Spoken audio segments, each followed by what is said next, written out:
Hello and welcome to The Office Field Guide. I'm Chris and I'm reviewing every episode of The Office ever, including this one.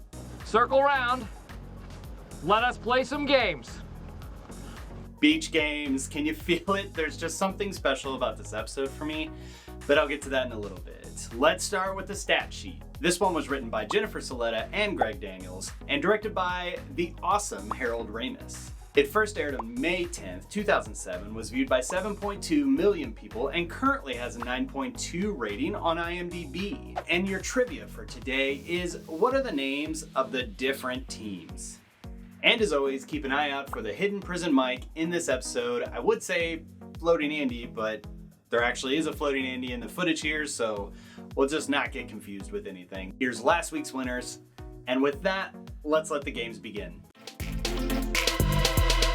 No one asked you anything ever? All right, let's start with some production stuff from the DVD commentary. This is obviously not filmed at Lake Scranton. America's 8th largest indigenous body of water. Apparently, Ramis and the crew searched for a while before finding the filming location of Hanson Dam in the valley. This was the least beautiful scenery that they could represent the Office's typical drab aesthetics. There does exist a Lake Scranton, which looks like this, but interestingly, it is only a hot 4 miles away from the Steamtown Mall, which would make this charter bus pretty excessive for their trip. Ramis did want the crew to sing some songs on the bus, as that's what people do on buses. Nice. And any scene where actors are eating is a challenge. I have mad respect for this. Flannery said that the actors were spitting out hot dogs in between takes, and that was triggering Ed Helms' actual gag reflex. 14 hot dogs. One came up. 13 hot dogs, everybody. And keeping in mind that it was crazy hot that day, Celotta said that it was 1,000 degrees during the day and minus 40 at night. And I've wanted to talk about Floating Sumo Andy for a year now. Look at what I'm doing and go tell somebody it! They rigged his suit with a harness and fishing line in order to be able to have the crew members pull him further into the lake. If I could interview Helms, I'd spend all day asking him about this bit.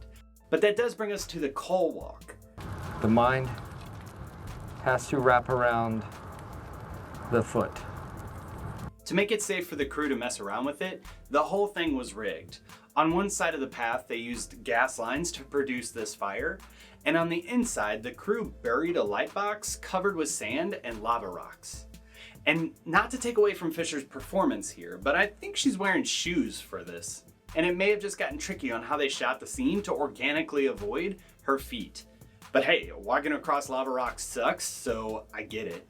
All right, and so some appreciation stuff for this episode. I love the way that Michael frames this whole thing like an episode of Survivor. A show I've never watched, but Randall Einhorn, the guy who's presumably behind the camera through this, was a cameraman for an entire season of Survivor in 2001, as well as many of the crew were also involved in that show. We're going to have a 100-point winner-take-all sudden death tribal council round. Michael wearing his sandals garb is cringy in its own way, and this is a great deleted scene, but it didn't make the cut of this episode, but it is interestingly included in the banker montage. Eat it, Phyllis. Dip it in the water so it'll slide down your gullet more easily. That's what she said. Oh, no, not that. Just come on, you guys. Let's do it. I'm serious. And as for deleted scenes, I was always a little perplexed at this Jim and Karen calling David Wallace thing while they're on the beach. Not just because it seems edited out of place. What does a great manager need most of all? But it seemed really easy and convenient. But this deleted scene actually fills in the gap here. David Wallace is calling for you. Oh, okay.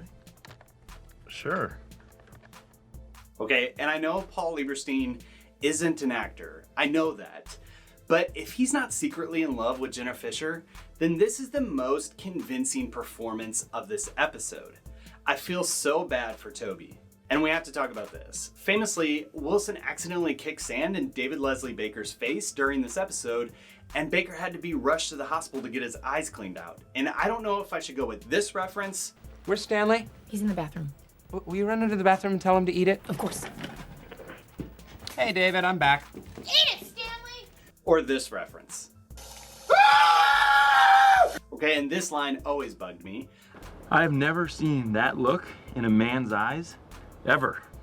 I thought that I might die. I mean, this happened a few weeks ago. Right! Right! All right, and I'm gonna end this here. Let's dive into the deeper meaning. Why don't you explain this to me like I'm 5? Okay, I'm struggling with what to talk about here for the deeper meaning. This episode seems to be the culmination of the events of this season and what they hoped would be the climax for this arc. I'm tempted to just leave it there, but not on this channel. I'll make up something completely false before I say there's no deeper meaning. So let's pull on the string of the Survivor theme. As I admitted earlier, I've never seen an episode of Survivor, Amazing Race, or any other reality show based on challenges and voting for people for whatever. I get that they're popular and a lot of people around the world love them. They're just not for me. Having said that, I think what's interesting about those shows is that they're essentially sociological studies in which these challenges, their social time, and their talking heads all mix to reveal all you need to know about that person. I need to see which one of these people have the skills to be a chicken head. So much so that as the season progresses, I'm sure it gets easier to understand what they're gonna do as these situations arise, creating dramatic tension or a comfortable pattern.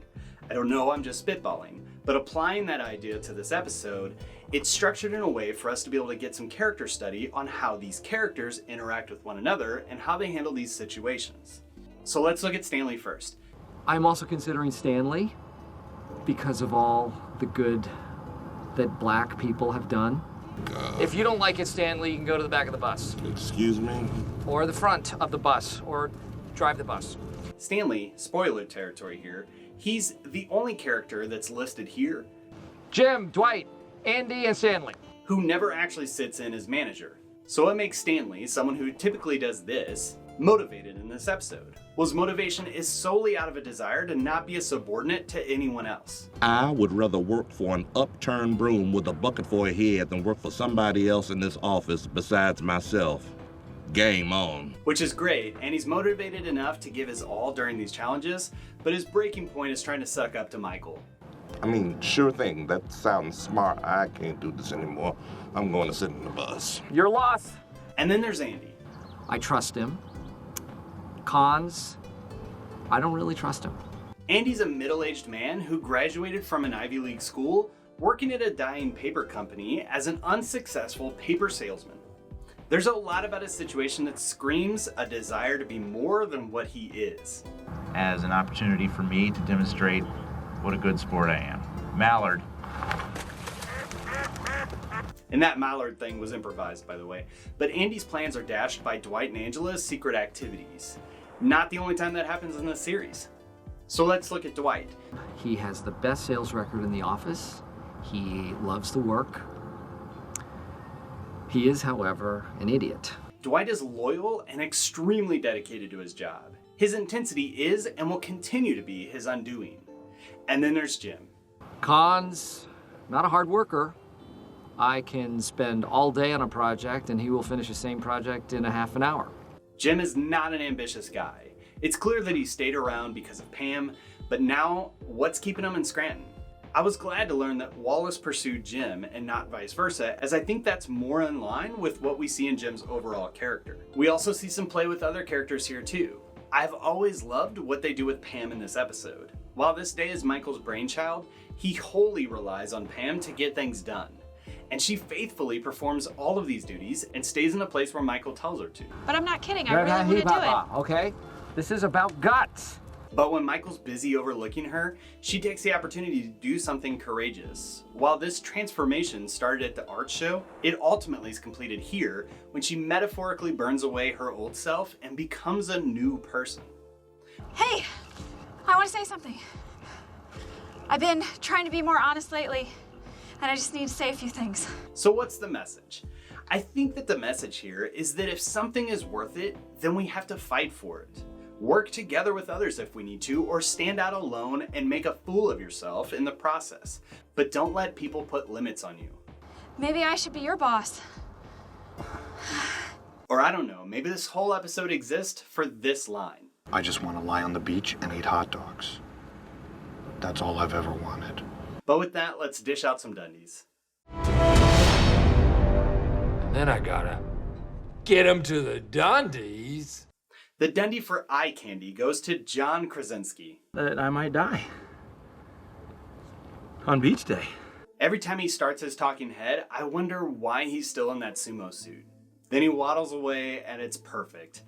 And I'm using Phyllis's wording here for the Dundie. It's in this deleted scene. I think Jim would be a good boss. Plus, he's eye candy. It's okay, Bob Vance knows he's on my list.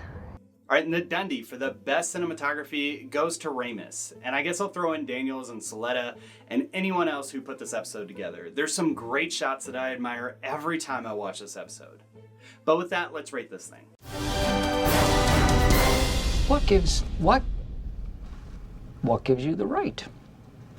All right, the cold opening. I give this one a 2 out of 5. It's barely a cold opening. It's comical, but it's not memorable. It's decent setup for this episode, so I'm gonna give it what I give it. But as for the episode itself, beach games. Let me tell you why this one's so special to me. This is the first episode of The Office I ever watched. I was young, 2 small kids, barely making it, didn't even have enough money to pay for a TV service at the time, so we really didn't watch much of anything. We'd recently gotten cable, and I heard some friends talk about The Office here and there, so one night the house was pretty empty and the Beach Games episode was on. I watched it and it changed my entire perspective on the series. I used to think it was just all about how Michael was a jerk. While I didn't become a weekly viewer until season 5, when we finally got a DVR, Beach Games blew my mind. Without any context, I picked up that the Dwight character is loyal, intense, and stupid. Pam is meek, but trying to change her stripes. There's a love triangle between Jim, Pam, and Karen. Jim's a slacker who happens to be successful at anything he puts his mind to. Michael does stupid things, but wouldn't ever intentionally hurt somebody. And really, the only thing that was jarring from my experience was how snooty Angela is throughout the first 3 seasons. I mean, she's no picnic in this episode, but she's not this. I often see people online ask this question. My friend has never watched The Office. What episode should I start them on? Beach Games is my recommendation. As it worked for me, I understood what the show was from this 28 minutes. I'm not saying it's the perfect episode, and I know nostalgia is influencing this, but it's a 5 out of 5 for me. But that's just what I think about Beach Games. What are your thoughts? Let me hear from you in the comments. I want to hear what you have to say. Don't forget the trivia, the Easter egg timestamp, and definitely don't forget to give this video a like. Consider subscribing if you haven't already. We're getting close to wrapping up season 3. Next week, we're looking at the finale, The Job. Goodbye, Kelly Kapoor. Last thing, if you're a fan of this series, it helped me out so much if you just share this around with anyone you know loves The Office. But as always, thanks for watching, and we'll see you next time.